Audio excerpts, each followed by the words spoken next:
It's interesting you mentioned child poverty. We'll come to that shortly. I want to touch on the CANZUK agreement, and it's a relationship that's been discussed in great detail on this platform. The ties that bind the United Kingdom with Canada, Australia, New Zealand.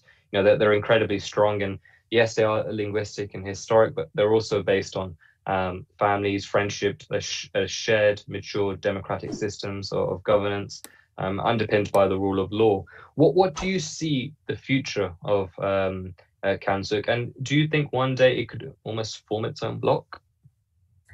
Yeah, I see no reason why we shouldn't explore that. I think there's a very real reason to do so. And all of those things are really important, but also the adherence to the rule of law and a Westminster-style democracy, a constitutional monarchy, all of these things are very important.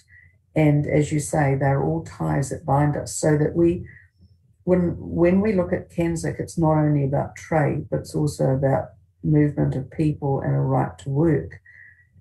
We've had a very close relationship with Australia on these I think it must be 40 years now. And what that really does is it means that we end up with very close ties personally and as well as politically and trade-wise. But we also have our frictions, and we have our competition and all those sorts of things. But I think it is important that we think more about people who think more like us when it comes to human rights, rule of law, contract, all those things that are actually part and parcel of our particular democracy. So I think there's a real opportunity, and we've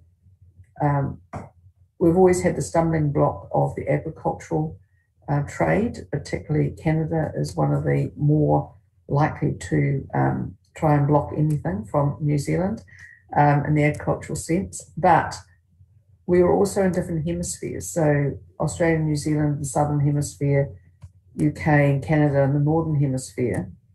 There are real synergies there that we could actually, where we can be more complementary rather than always in desperate competition. Is that something that, Simon, you'll be working quite a bit on, from what I understand, the CANS UK sort of agreement? Yeah, so the leader, Judith, asked me to work with our other parties.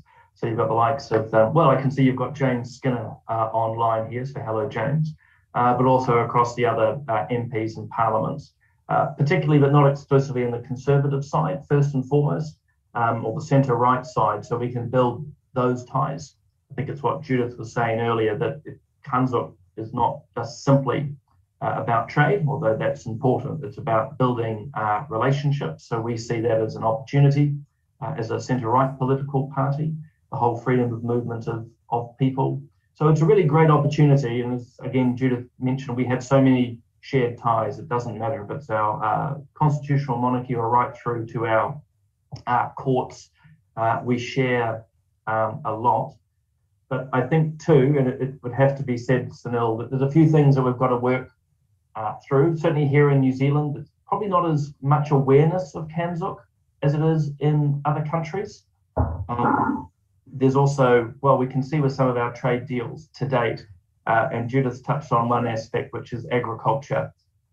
There's got to be quite a bit of give and take. So obviously, if your listeners and other CANZUK supporters would like to open their markets immediately to New Zealand products, we're there.